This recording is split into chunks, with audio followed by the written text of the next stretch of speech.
মূর্তিটা দেখছেন তো, এটা এখানকার বিখ্যাত শিল্পী রামকিঙ্কর বেন নুড়ি পাথর কাকর মাটি চুনচুটি দিয়ে দূর থেকে ছুঁড়ে ছুঁড়ে তৈরি করে। এটা একটা সাঁওতালি পরিবার, এক কাঁধের জিনিসপত্র, এক কাঁধের ছেলে, দুই স্বামী স্ত্রী, কেতা বালিশ তারে নিয়ে এক গ্রামে ঝড় বৃষ্টি হয়েছে বলে এক গ্রাম থেকে পরের গ্রাম যাচ্ছে, রাস্তার পথ ভুলে যাচ্ছে বলে নিচে কুকুর আছে, কুকুরে রাস্তার পথ দেখাতে দেখাতে নিয়ে যাচ্ছে।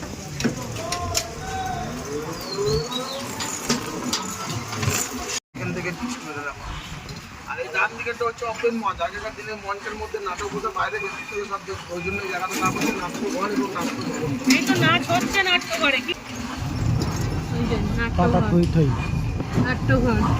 আর এখানে নিয়ম আছে, বিশ্বভারতী যারা পড়াশোনা করে, যারা ভালো ডিগ্রি নিয়ে পড়াশোনা করে বাড়ি যায় না, তারা নিজের হাতে কিছু না কিছু স্মৃতি তৈরি করে বাড়ি চলে যায়। এই বরফ দেশের বাড়িটা এগুলো ঘর নিজের হাতে তৈরি করে চলে গেছে। এই বাঁ দিকে এই দেখো বরফ দেশে এগুলো বাড়ি।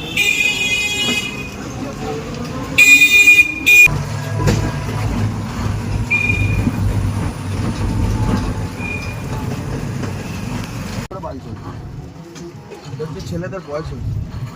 আর এই বাঁ দিকের বাড়িটা হচ্ছে নন্দুলাল বসুর বাড়ি, যে সহজ পাঠ বোর্ডে যে লিখেছে না, নন্দুলাল বসুর বাড়ি।